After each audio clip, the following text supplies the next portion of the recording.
tried it, so you don't have to. You were the talk of the town. And I was the talk of the town because Patrick pinches butts. Butt pincher.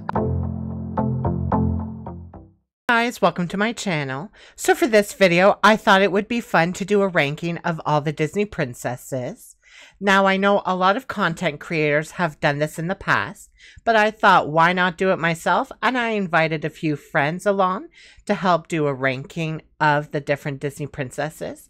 So you'll get a chance to see what rankings they decide to do, and then the official ranking, my ranking.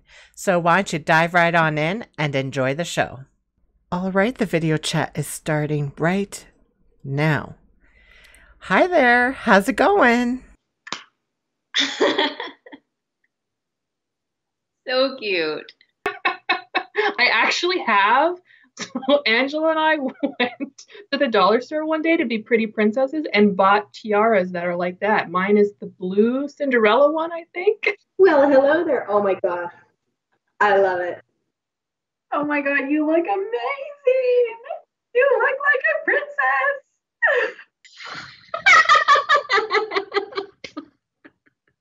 Oh, that's so good.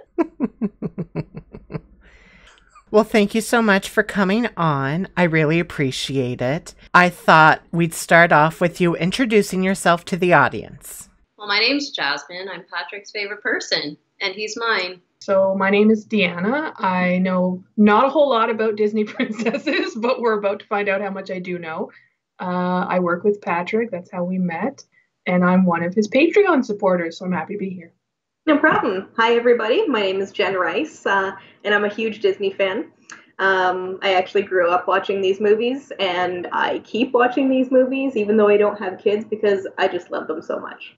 My name is London, and this is my first time appearing in one of Patrick's videos, and I'm so happy to be here. So I'm Shawna. You've heard my name in all the other videos.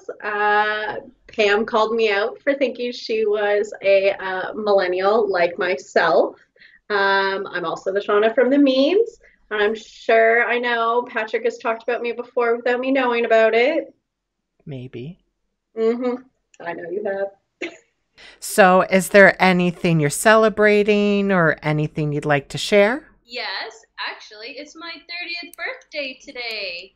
Well, happy birthday, Jasmine. I may have sprained my wrist yesterday when I went kayaking, and the moment I tried to get into my kayak, I tipped it and completely fell out, and I lost my sunglasses. Oh, no. But my phone was safe, so it could have been worse. So before we start diving into the rankings, what I wanted to ask you is, personally for yourself, what makes a true Disney princess, like an official Disney princess to you? Well, I think a Disney princess has so much influence on little ones, and they really help during your formative years to shape who we are, to shape how we feel moving through this world, and you know, who we want to be. So I think it's really important that a Disney princess is inspirational to the little ones, to the younger girls, and inevitably to all of us as we grow up into the little princesses that we want to be. When I was little, Disney princesses were like, you know, kind of that big dress. I don't want to say needed to be rescued, but sort of that era of princesses, right? That they were kind of very stereotypical. But that's like changed so much over the years. So pretty much anything is a Disney princess as long as they're kind of the heroine of their movie, I guess. I mean, it's it's a different world out there now for Disney princesses, which is fantastic. So in my opinion, what makes a Disney princess is it has to be a strong character. They're either brave, they're independent, there's a sense of self-sacrifice about their story. And they have a sidekick.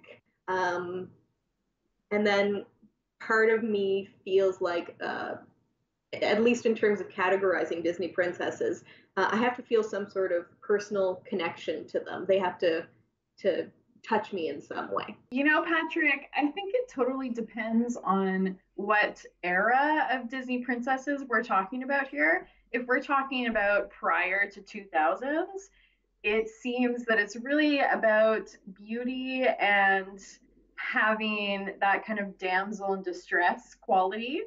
If we're talking about post 2000s, or yes, 2000 era, I think it's actually a lot about feminism and, you know, being your own hero. And I think that that's a huge shift that has happened, and it's really beneficial for society, for young girls growing up watching newer Disney princess movies and seeing that they can be their own hero and take care of themselves rather than being scooped up and kissed awake by their prince. Okay, so my opinion, an official Disney princess needs to be independent.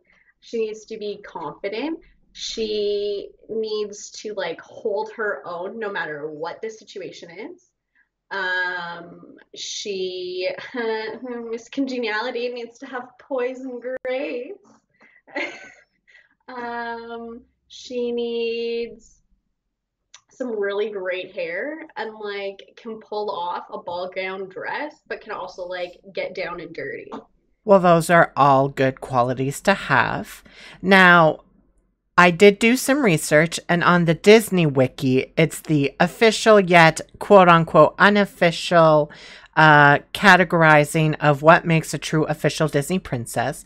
And the list right here says that the character is born human or human-like. The character has a primary or distinctive role in an animated Disney/Pixar film.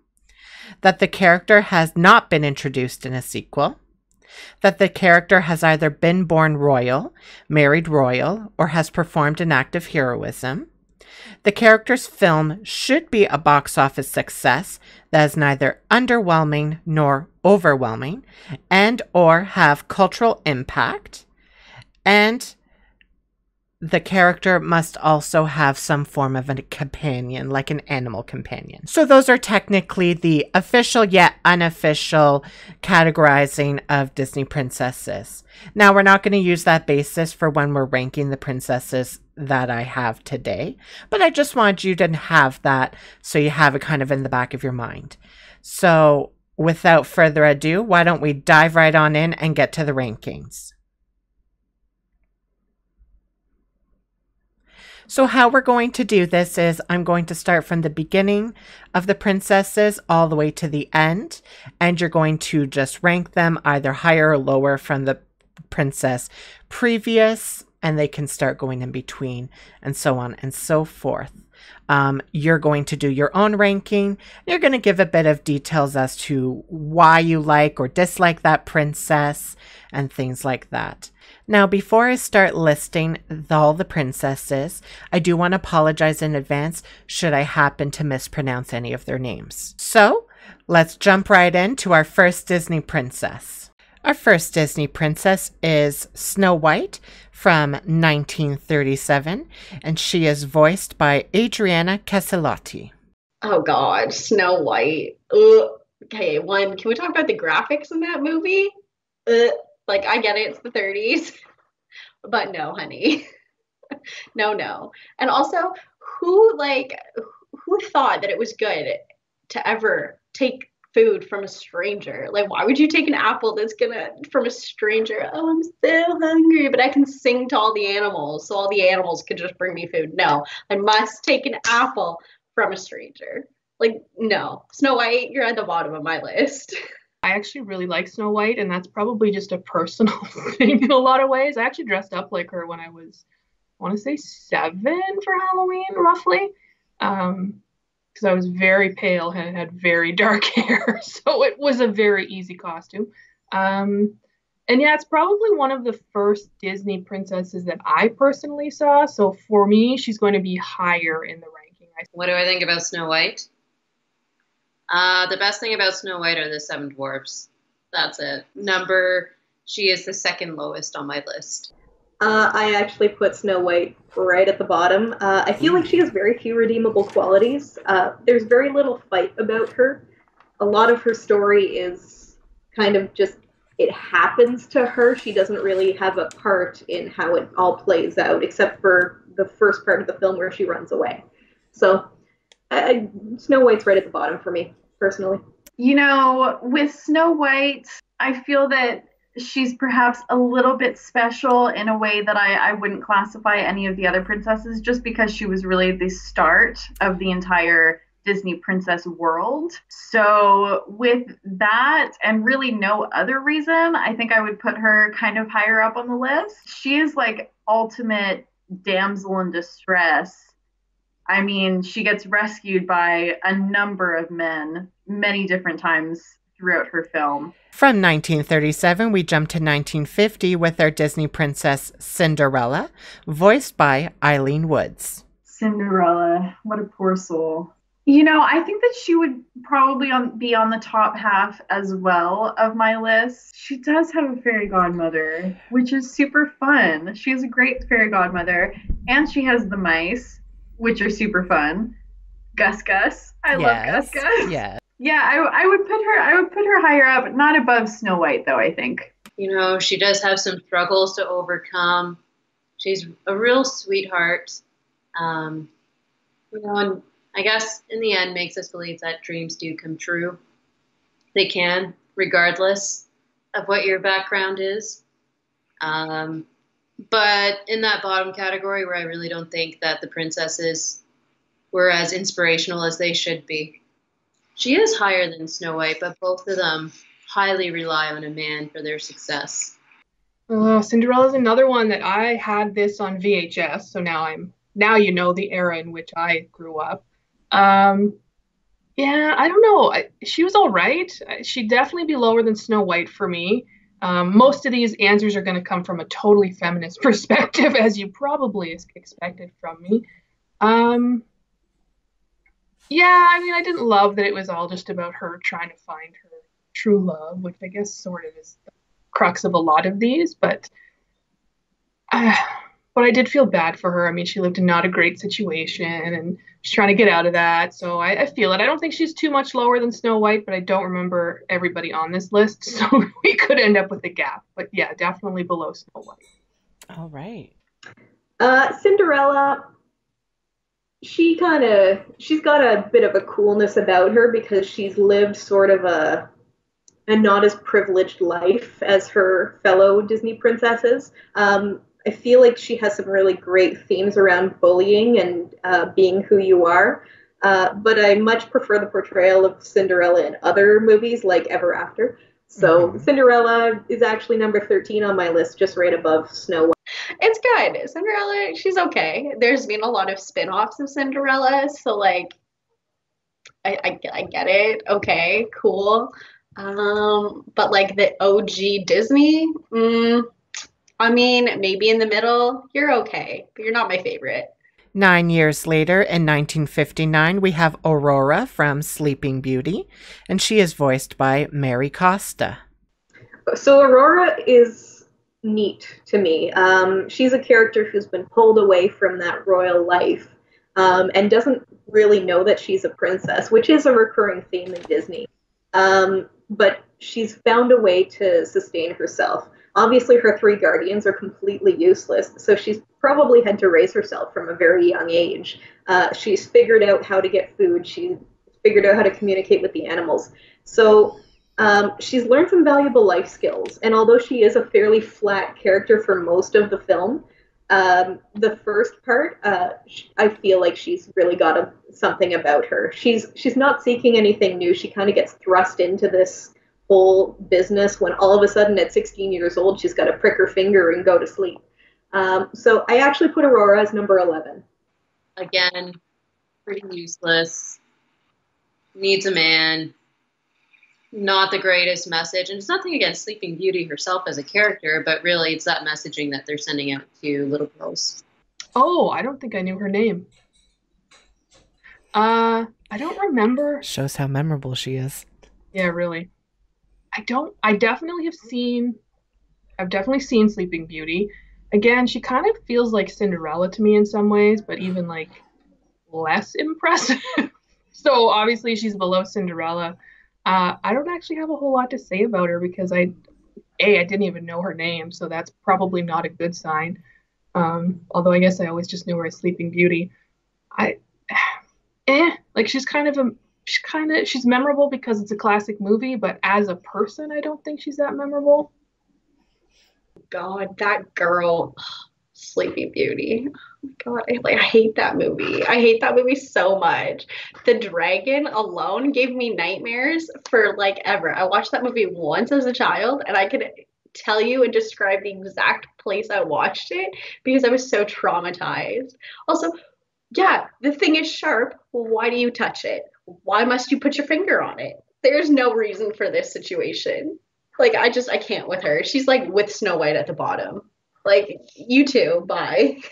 Oh, I hate to say this because, you look so much like Aurora right now, and I love it. And, I love Aurora's song.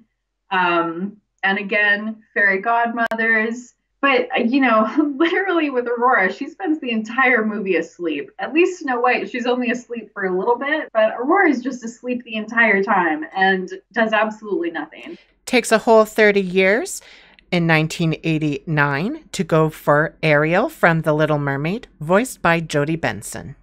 Poor unfortunate soul. Ugh, She's yes. wonderful. I love Ariel. I think that her quest for knowledge and for learning about essentially other people's cultures was actually a really great thing to introduce to children. Having a princess that's interested in the way other people live and wanting to learn how other people live. And obviously that all came about from her, seeing a very attractive man that she fell in love with immediately.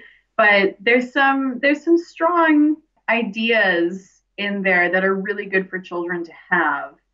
Basically, it's the worst message that you should change yourself for the acceptance of another man. And they literally make her transform her body and give away the most important, beautiful part of her for that to happen. It's really the wrong message. Okay, so I was a big fan of Ariel, really big fan, up until somebody described to me the whole I guess the theory behind what Ariel is. And it's like she gave up her voice and gave up her lifestyle for a guy she only laid her eyes on. Do you know how many there would just be bad situations if women just gave up everything because they laid eyes on a hot man? This would just be a bad situation. Oh, higher than Cinderella, but she's probably at bottom. So Ariel has a special place in my heart, I'll admit, because she was the first redheaded Disney princess, and for a very long time, she was the only redheaded Disney princess. So I always related to her quite a bit. I'm also I love the ocean, so Ariel kind of spoke to that part of me. She's neat because she wants to explore a new world. She's not content with the life she has, which again, a very popular recurring theme in Disney. She's got a little bit of timidity about her, I guess, that I didn't like so much. And a lot of her story does center around falling in love with a man. So I'm putting her a little lower down on my list. So she's number 12 for me.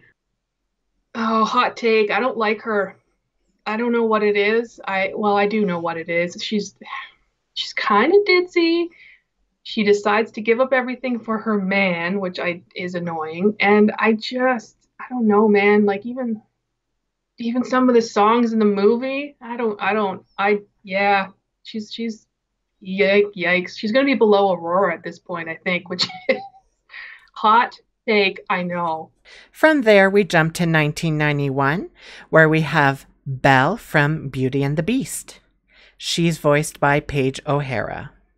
Steve, now this movie is probably one of my favorite Disney movies. And again, it's probably just because I remember seeing it in theaters. I remember just that opening song to the whole thing. The soundtrack is fantastic. It's super magical.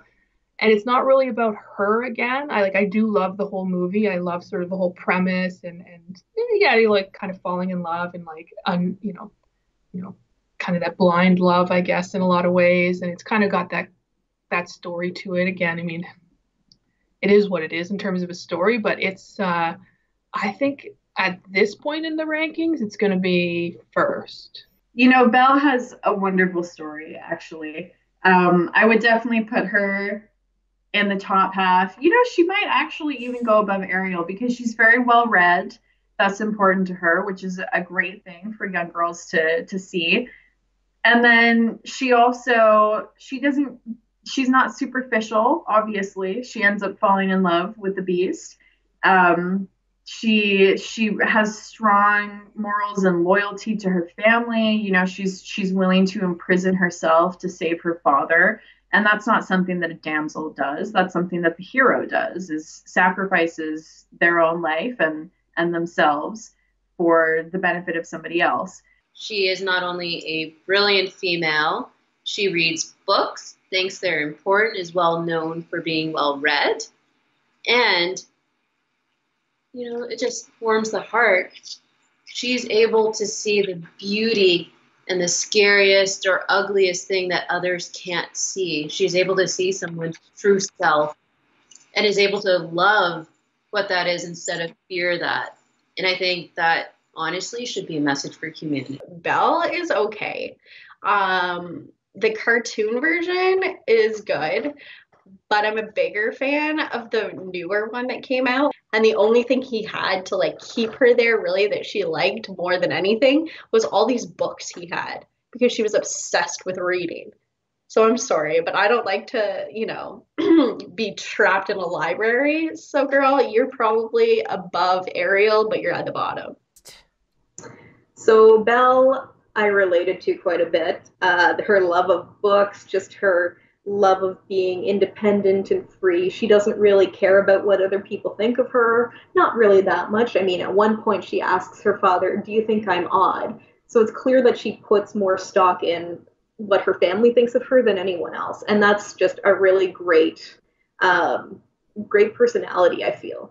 After that, we jump to the movie Aladdin, which features Princess Jasmine, and that's in 1992.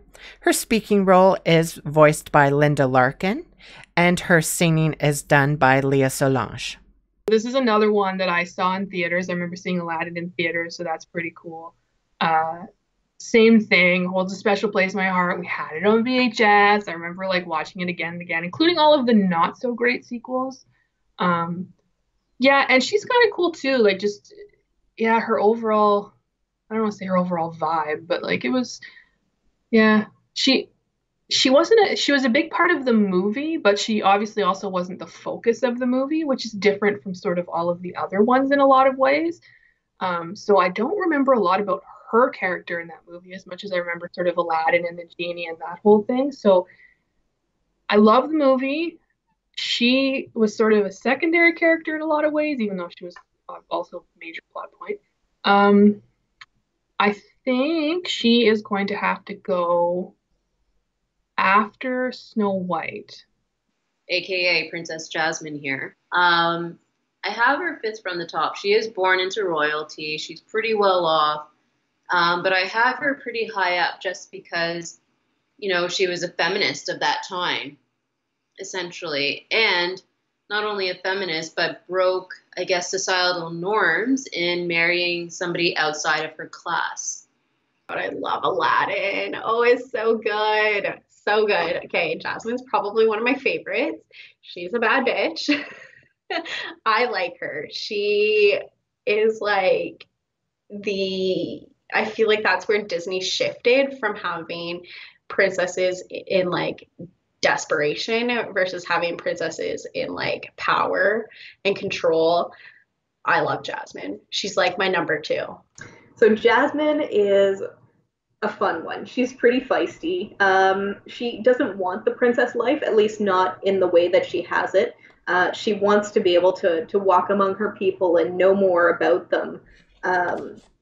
And she's like, she fights back. She's one of those first Disney princesses that really fights back against the villain when she goes up against Jafar. And I really admired that about her. I feel like the live action actually did a really good job of modernizing her. But for the cartoon, I put her as number 9. So first off, Aladdin is fantastic because it really gives children a taste of other cultures, right? Up until I saw Aladdin, my whole life with all the Disney princesses was just white people. So and white cultures. So I think that Aladdin was really good for that. It really, the whole song, A Whole New World, is a whole new world for children to see that kind of culture.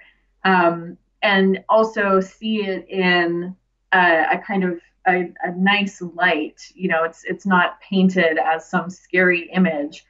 It's painted as something that you want to experience that culture. So I think that that's really good for children to have that sense of, other cultures are interesting and exciting, and that's something that we want to learn about. I think that's a really good thing for children growing up to have a sense of. And with Jasmine, I do find that she is pretty damsel in distress. It really is Aladdin that makes things happen and saves her. So in that sense, I would definitely put her below Belle. From 1992, we go to 1995 with Pocahontas, voiced by Irene Bedard and sung by Judy Kuhn. Now, before we get into the movie Pocahontas, I do want to acknowledge that, unfortunately, the film is not historically accurate. Pocahontas was a child at the time and actually was kidnapped and brought to England. However, for this ranking, we are going to rank Pocahontas on her film portrayal. We're not going with the actual historical Pocahontas. We're going with the film representation of Pocahontas and that character. I don't like this movie. The graphic, like the way they drew it, it was so bad. They did a way better job on the other one. And also like the storyline, like I get it, but I don't relate to it. There was never in my mind did I picture her as a princess. Like I'll put her in like the middle. So that Pocahontas character, I actually love. She's a badass. She knows how to take care of herself. She cares about her people. And let's face it, she navigates what's clearly a class 5+ rapid in a canoe. She's fearless. She's practically a ninja. And she doesn't change her opinions because she falls in love with a man. She has her own opinions. And she's very much the one with nature, which really struck me. I loved the Pocahontas this rendition, especially when I was younger. And for a long time, she was my favorite Disney princess. And actually, she's the only classic 90s princess in my top 6. I ranked her as number 3. She's also a strong female character. I love her connection to Mother Earth and her respect for Mother Earth and its creatures, which I think is truly valuable also for you little ones to understand and to appreciate. It's something that I find we're extremely disconnected from in this day and age. So I think that message is important, as well as that soundtrack is fire. Like, it is one of the most inspirational soundtracks. You could literally meditate to the instrumental versions of it. And the imagery with the music, like it was fantastic. It was really gorgeous. They did a great job of just putting together music and imagery, I don't know, just to see the beauty in life. And, obviously the message was, one of understanding and acceptance of others and fighting for what you believe in, which I think is crucial for little ones. Yes. So, keeping in mind that we are just talking about the film and not its background necessarily, which we all can agree is perhaps taken some liberties with the movie. She'd be up there for me. I again, my jam, my era. I think I saw this one in theaters. I'm fairly sure I did. Incredible soundtrack. This movie has an incredible soundtrack. I remember singing Colors, is it Colors of the Wind? Yeah. Colors of the Wind, yes. Colors of the Wind in like choir when I was in like grade 5, maybe grade 4 or 5.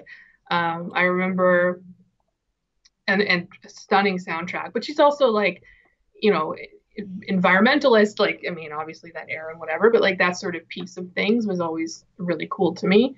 And she's like incredibly strong character, a very strong female lead. Like it's something that I personally would show to my niece, probably with some context maybe when she's a little older, but like that's something that I would be kind of proud to show to one of my younger female, folk in my family, so my niece. So I loved Pocahontas growing up. I loved that out of all of the Disney princesses, I found that she was the most connected to nature, which was really, really nice to see somebody, living off the land. That was something that as a child growing up, you're not introduced to. So having that in the film, that kind of connection to nature and the importance of nature, and I think that that's really what Pocahontas is. That movie, it's such a beautiful message about walking in each other's shoes and looking beyond the society and more to individual people and learning from individual people and trying to be understanding of other ways of life. I think that that's a really important value there. And Pocahontas, she really stands up for herself. She's a hero. She's not a damsel in distress. She challenges her father. She challenges the colonial men, the British men, and she really gets her people thinking in a different way. Her people come in, scared and angry, and she ends up, and likewise on the other side with the British men, scared, angry, don't know what to expect, and she stops everything and she calms down. And I think her father even says, she's got a wisdom beyond her years. And I think that that's a really good line, and it's a really good message to promote love and acceptance. And it may not be historically very accurate, but it is at the end of the day a really wonderful message. And she is a wonderful princess, having that connection to nature, having that connection to people, caring about the individual person.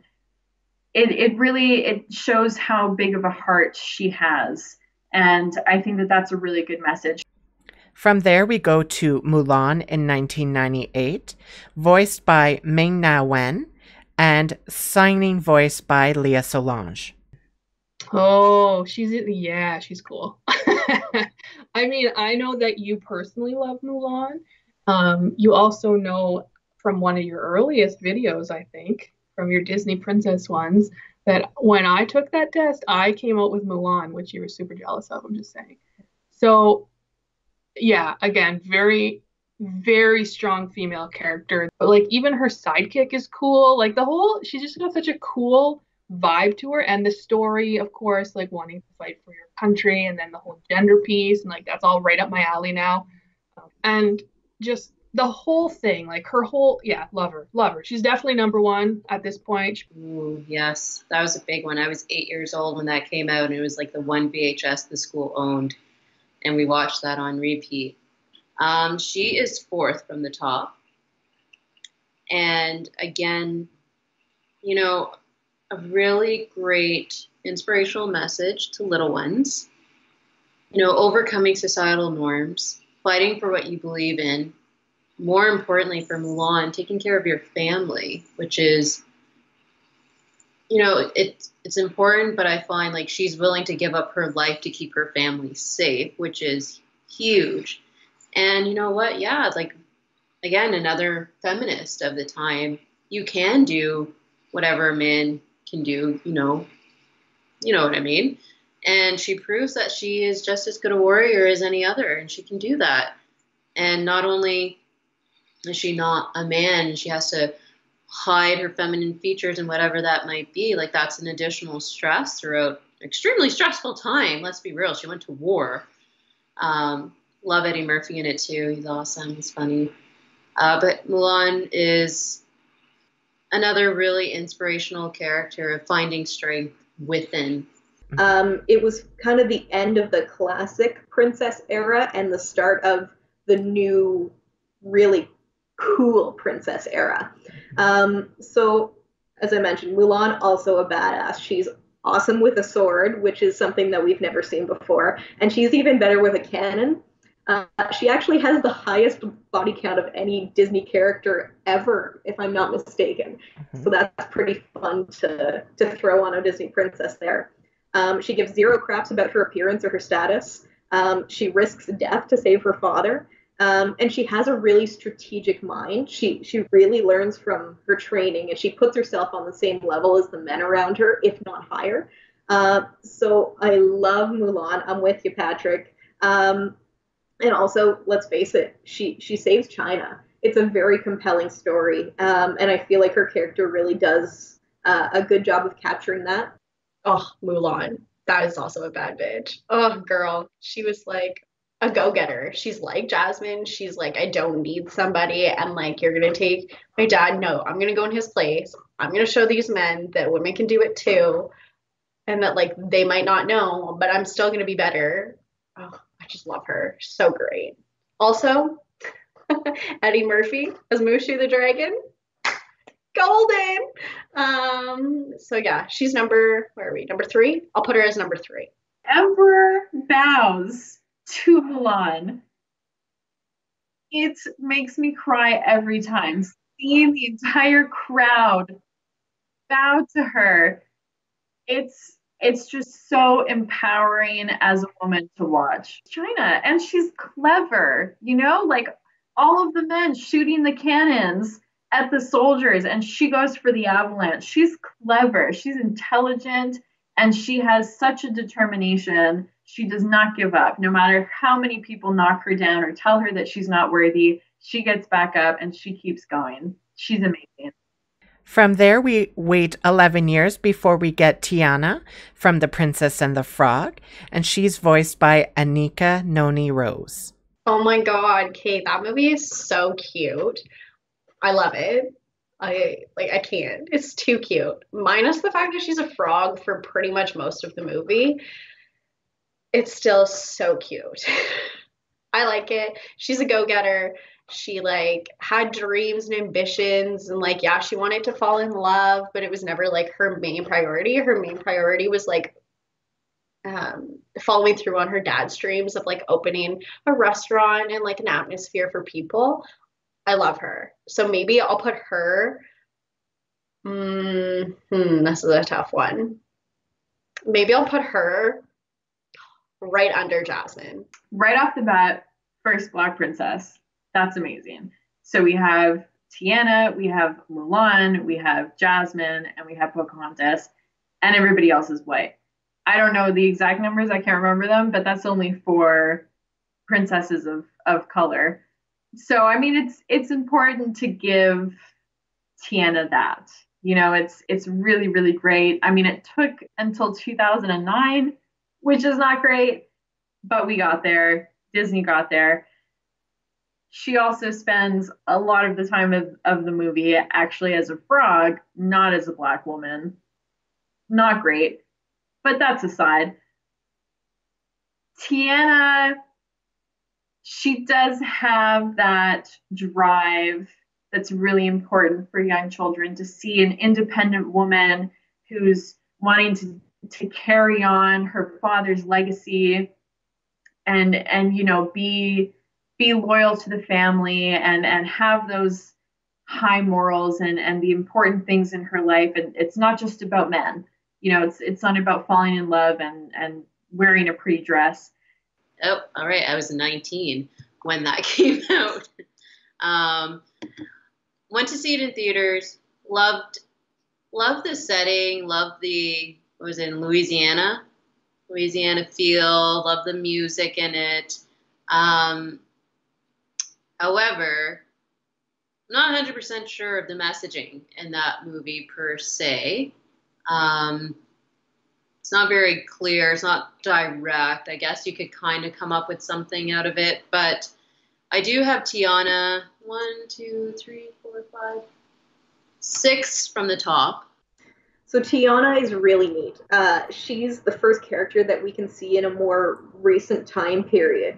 Before now, everything's been set medieval ages or an era that we just can't grasp with our minds. Whereas Tiana is the first we can see in a hardworking period. She has dreams, but she doesn't rely on fate or magic to make them happen for her. She really works for what she's got. And she's a great cook, which she learns from her father. It's a wonderful skill that's been passed down from family member to family member, which is a wonderful theme to see in a movie.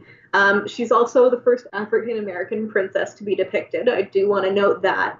And I love Tiana. She's so feisty. She's so fun. She doesn't take no for an answer. And she saves her love interest, which is pretty cool. So I've got Tiana as number 6, just above Belle, but just below Mulan. Yeah, so I mean, I don't know a lot about her, so it's really tough for me to rank her. I know the story of Princess and the Frog, so I can kind of base it on that. But just for sort of her cultural significance, which is huge, and again, it's pretty pathetic that it took that long in a lot of ways. But that's tough. She's not going to be out of Mulan. From there, we go to Rapunzel from the movie Tangled, which came out in 2010, and she's voiced by Mandy Moore. So I'm just going to start by saying the songs from Rapunzel are amazing and have been stuck in my head since the movie came out. Rapunzel's kind of a cute story. It's another one of those that was, I think, a very difficult thing to interpret because it really is centered around a girl having to be rescued from her tower. So they had to really work at making it a feminist story. But she's a fun character, and she has a fun little sidekick, Pascal. And she does end up, she's in an abusive relationship with her stepmother, or not her stepmother, but her adoptive mother. And I think that's a really clear theme that comes through. And the fact that she decides to leave that abusive relationship. So I'm actually going to put Rapunzel as number 10. I had put Rapunzel third from the bottom, thinking of the original Rapunzel, not Tangled. That gives her, as Tangled, she gets a few brownie points. She gets back up there. Really, she just gets mid-level, though. Great to have a sense of adventure, want to see the world, break out of your comfort zone. Good message. But again, you need a man to show you to do that. Yeah, and also not a great message. Most of the people at the top go within to find strength. The girls mid-level and down look towards a man to find that strength to do those things. And you don't believe it. It's subtle, but it has an effect on female characters where they're constantly being fed that in the world. So, I like Tangled. Great sense of adventure. Go out there and explore. You don't need a man to do that. That movie, okay, I get it. You stole her, put her in a tower and whatever. The way they did that movie, that girl's hair never looks dirty. Why does it ever look dirty? It's so long. If my hair was that long, it would be full of garbage all the time. Dragging on the ground. And when they go to the village, that girl's hair is not dirty. I'm so jealous. But also the kid snatcher.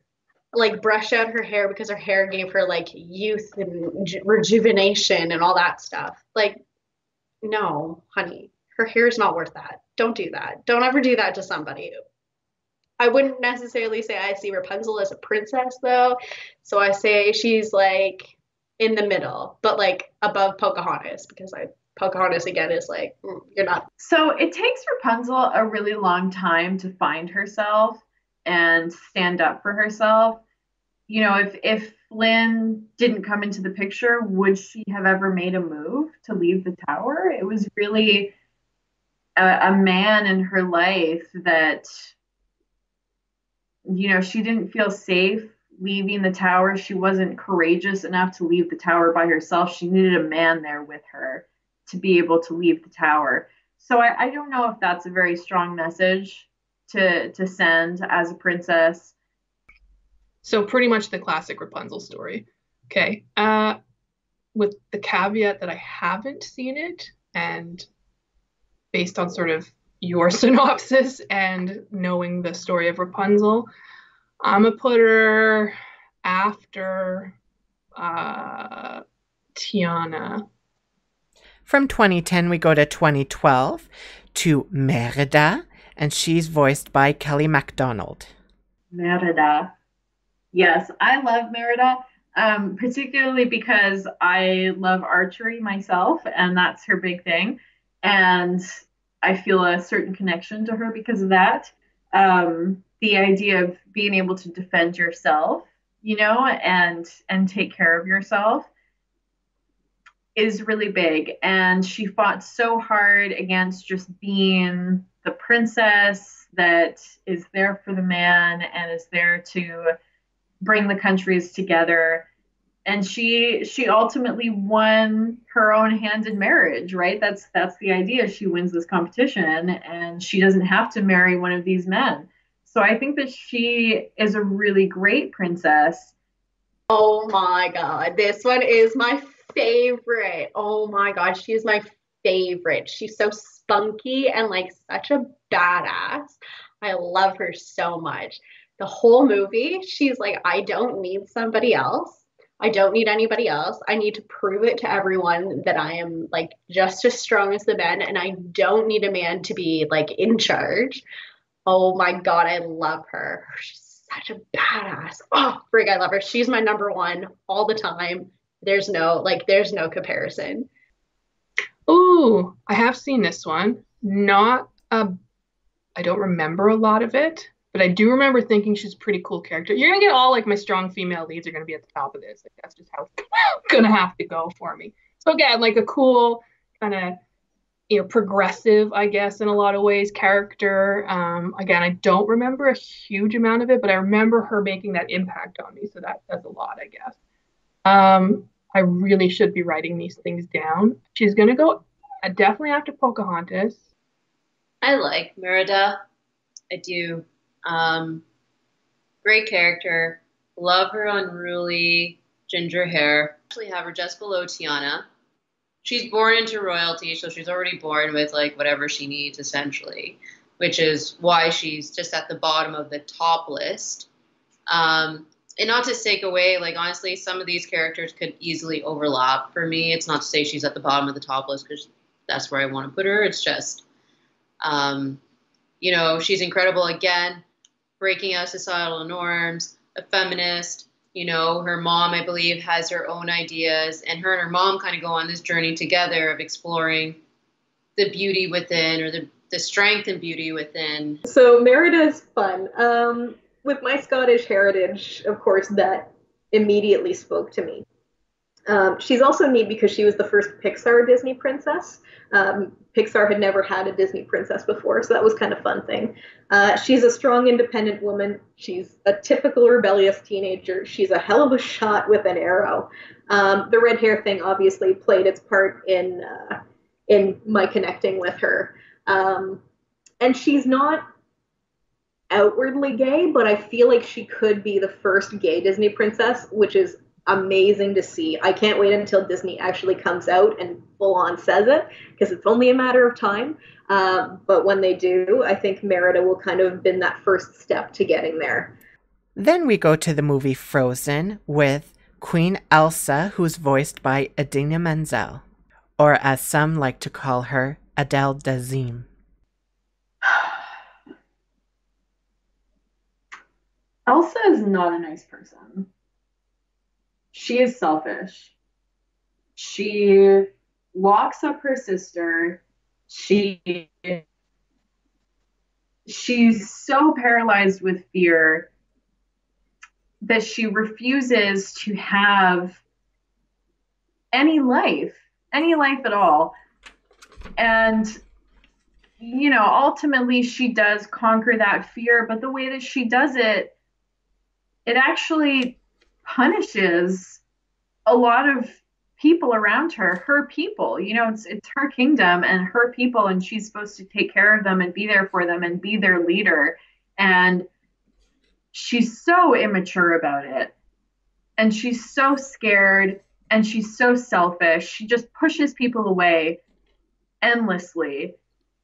And, the idea, the song, Let It Go, it's just ultimately, it's very selfish. she's letting go the feeling that she has of having to contain herself and hide herself away, but she doesn't even give people the chance or the opportunity to accept her.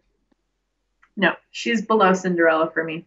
Okay. She's below Cinderella because, you know, Cinderella knows what she wants, and she helps other people and she's there for other people, and Elsa is just not. She's just so selfish and she's so self-interested, and I think that those are really horrible things to even introduce to children. Frozen. I am not a fan of Frozen. I have never liked Frozen. I will never like Frozen.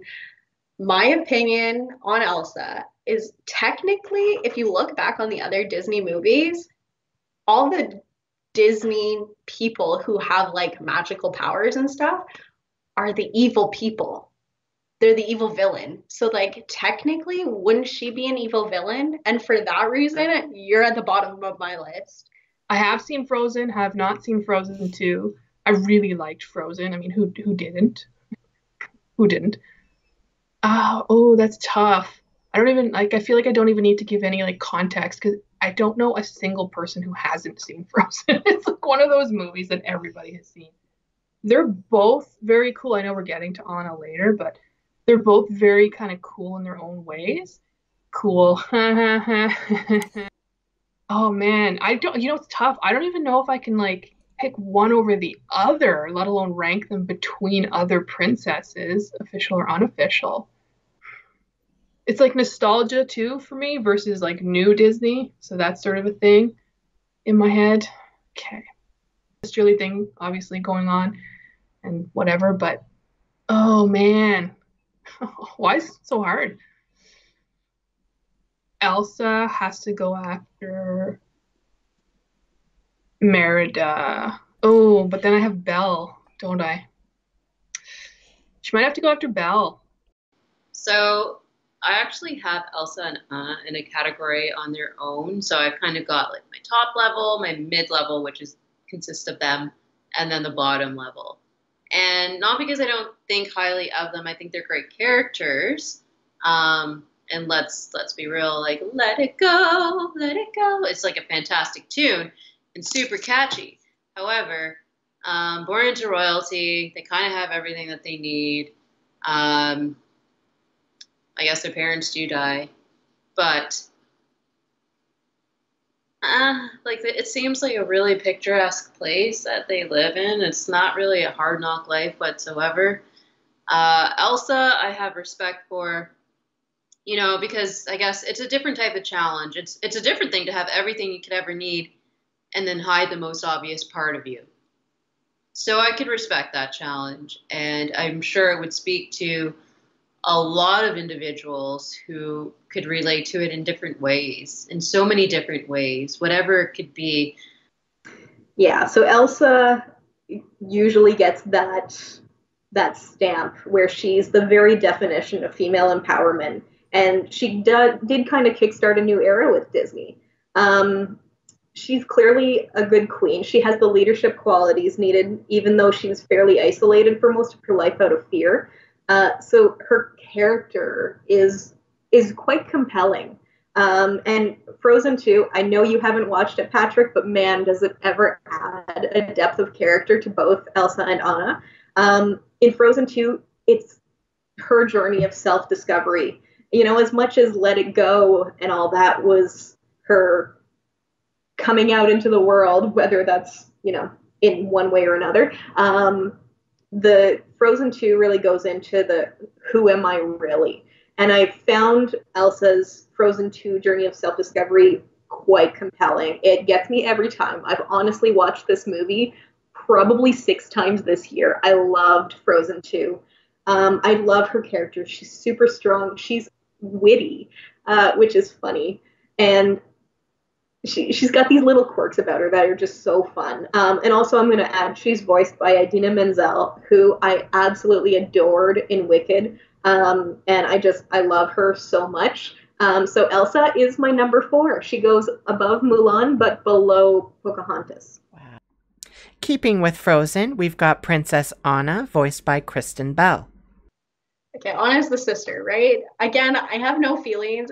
You provided nothing to me. Like absolutely nothing. Like zero. I didn't get any.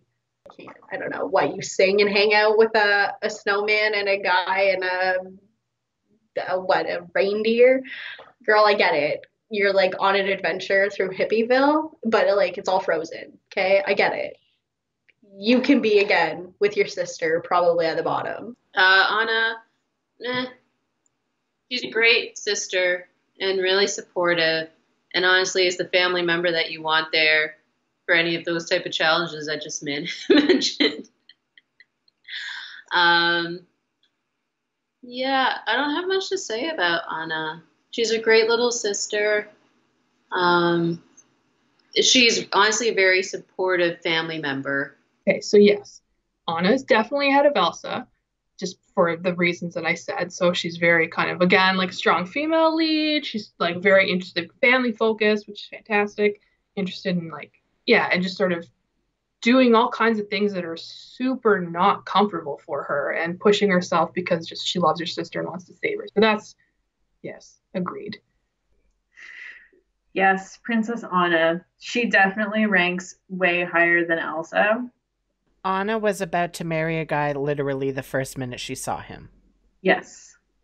But no, that's not fair because Princess Anna spent her entire life not being allowed to have any human connection. Okay?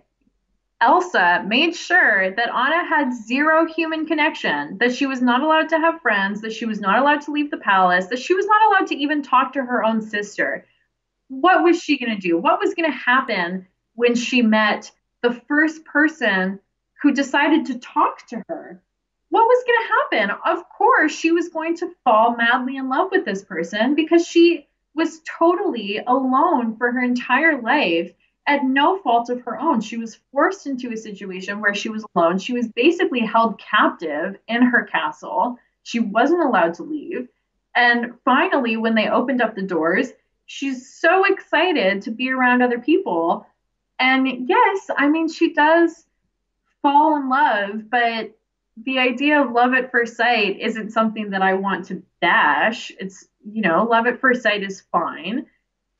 And she was so naive. She was so naive. You know why? Because she didn't have parents and because her sister wouldn't talk to her. Who was supposed to teach her the ways of the world?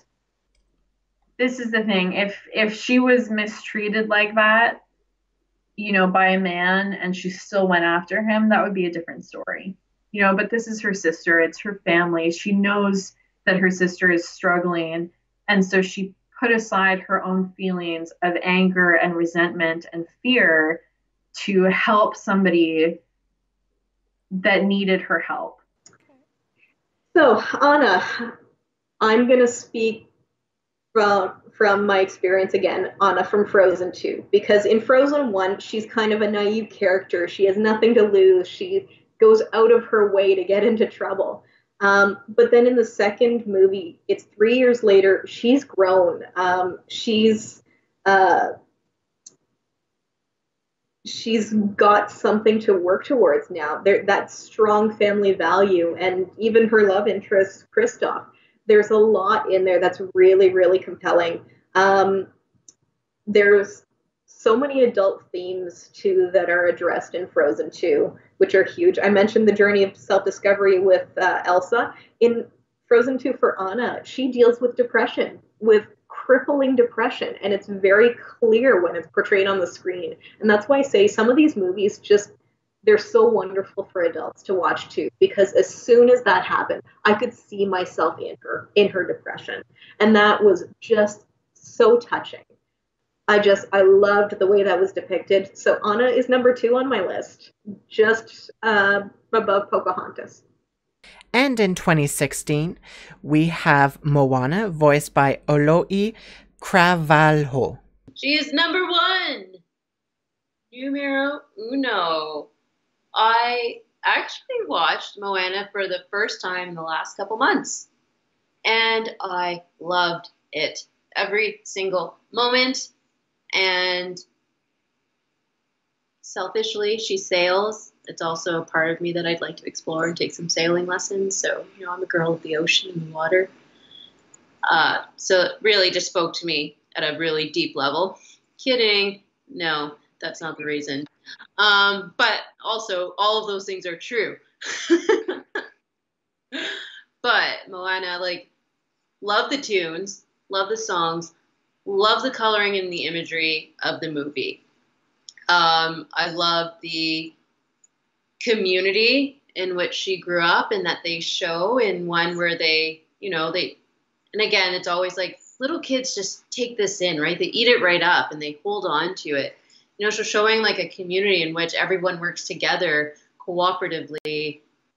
I like, and I do know this about the movie. I knew this before you shared it, but it's very much like an adventure type of movie, like a princess who is on a mission, which I always like too. That's not just about finding her man or finding her overall happiness or her happily ever after, I suppose would be a better way to put it.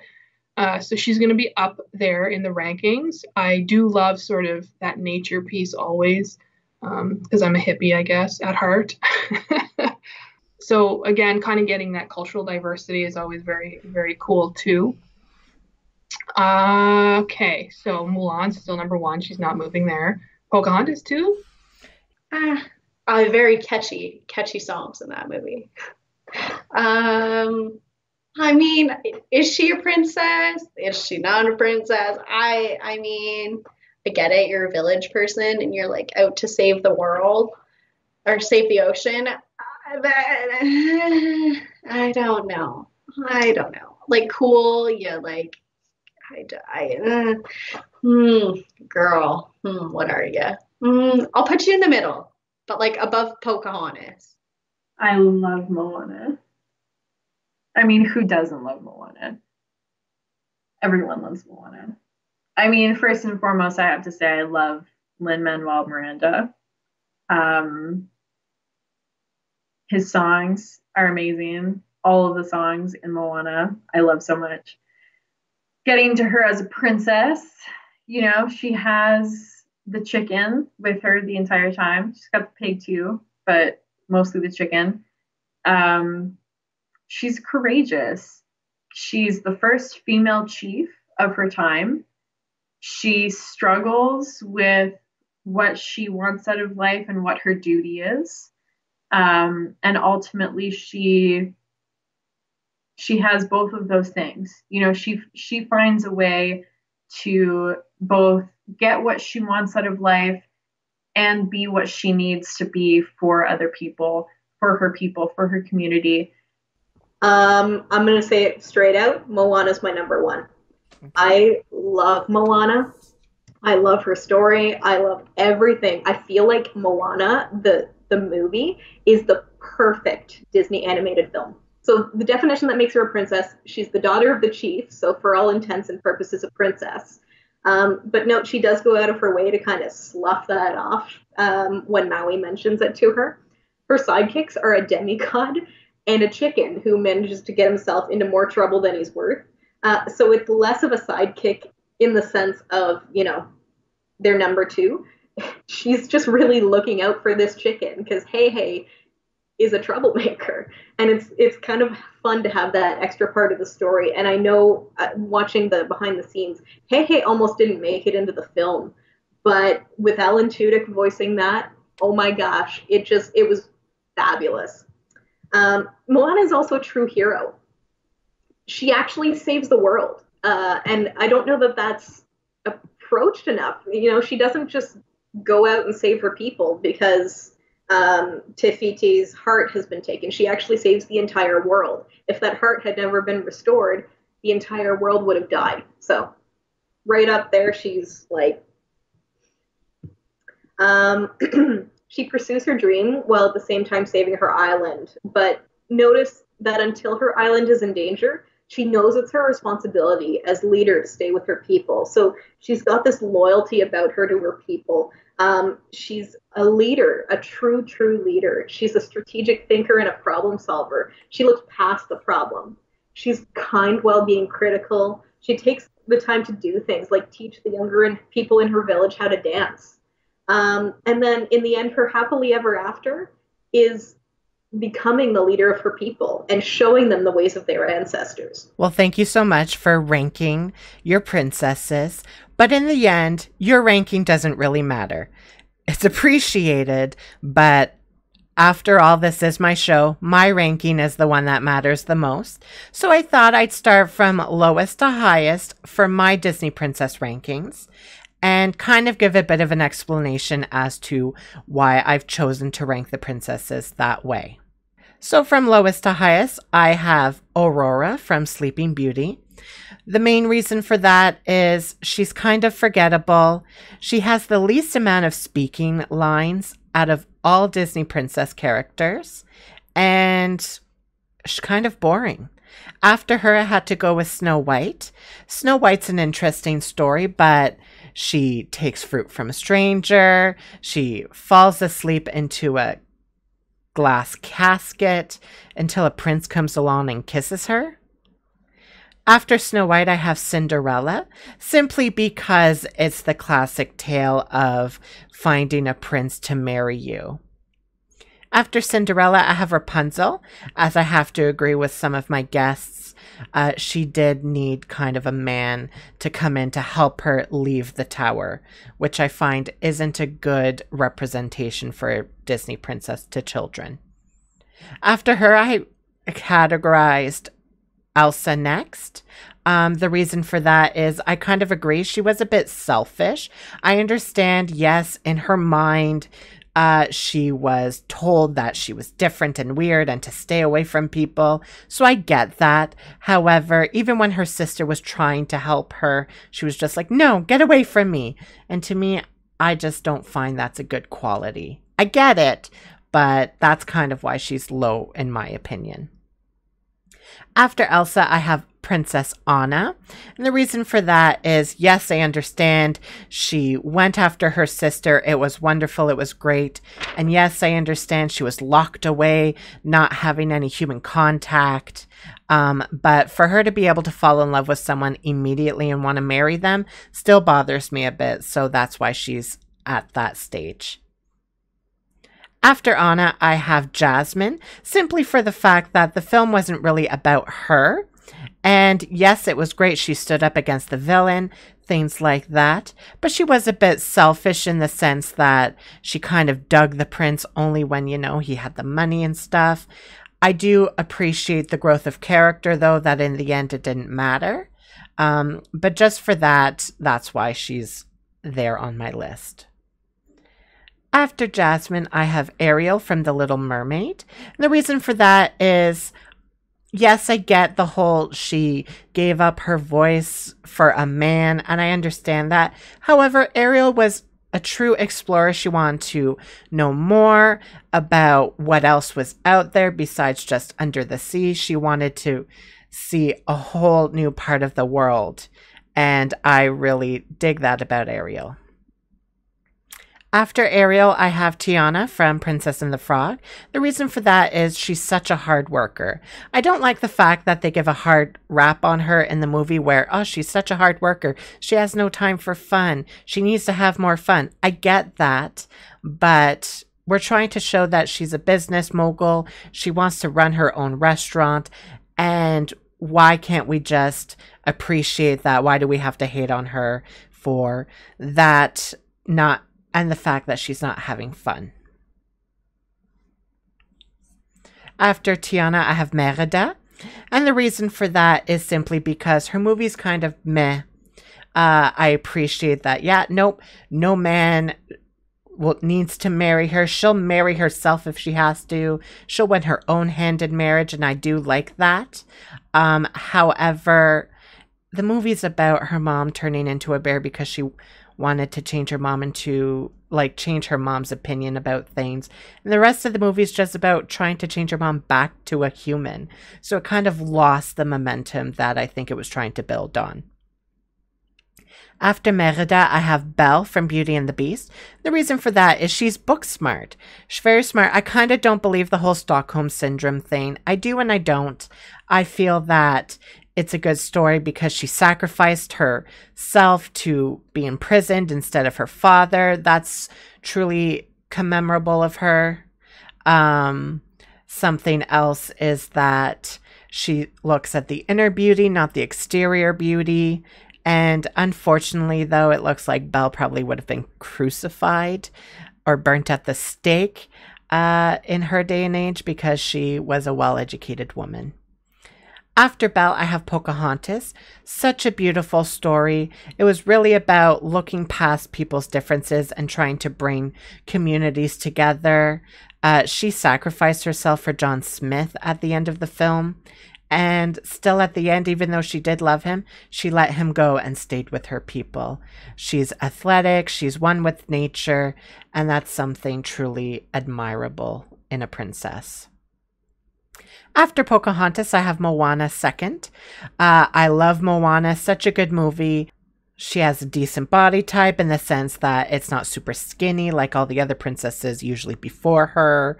It was an actual body type that we would see in people.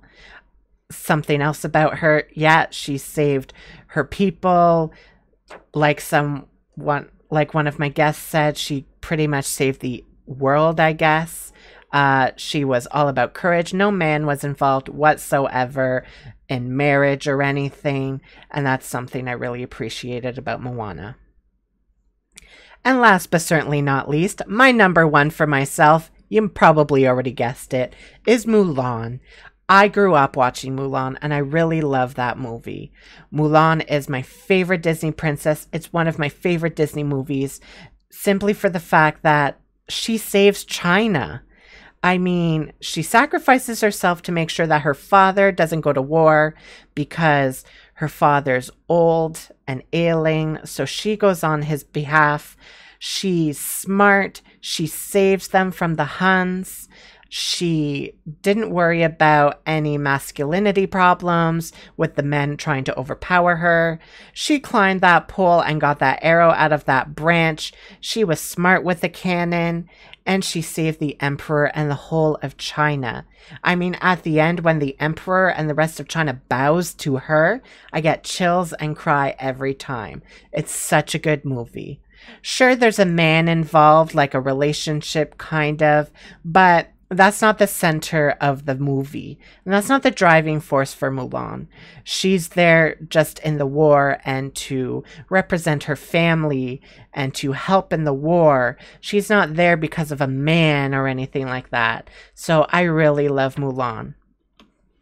So I want to thank you so much for taking the time to come out and give your ranking. It's truly appreciated. Thanks so much for having me. Oh, thanks for having me. My pleasure. Now, one of our guests is celebrating something, so we put together a little message for her. Happy birthday, Jasmine! I had to change my background just for you. I painted my walls with these lovely birthday balloons. I hope you have a wonderful birthday. Happy birthday, Jasmine. I hope it's fantastic. And Patrick should have put Jasmine, the princess, as his number one just because it's your birthday. And like, you know, name twins. Hi, Jasmine. I just want to wish you a happy birthday from this Disney lover to you. Jasmine, I hope you have an amazing birthday. This is such a special birthday, and you're going to remember it forever. And it's so wonderful that you get to share this time with Patrick and this video. Happy birthday, Jasmine. I'm so excited to hear what your rankings are. And as a final note, I just want to wish Jasmine a happy birthday. The video's coming out on her birthday today, the release date. So a big happy birthday to you, Jasmine. You deserve all the best, and we'll celebrate once the coronavirus is over and we can go and party and have a good time and truly celebrate. And there you have it. Just some rankings of Disney princesses. I hope you guys like this video. Why don't you leave a comment down below and let me know which ranking you agreed with the most and how you would rank the Disney princesses yourself. I'm always interested to find out different opinions. I know interviewing all my lovely guests truly was eye-opening on learning a bit more about the different princesses and how they felt about them. So I hope you guys like this video. Don't forget to like, comment, and subscribe, and we'll see you in the next one. Bye!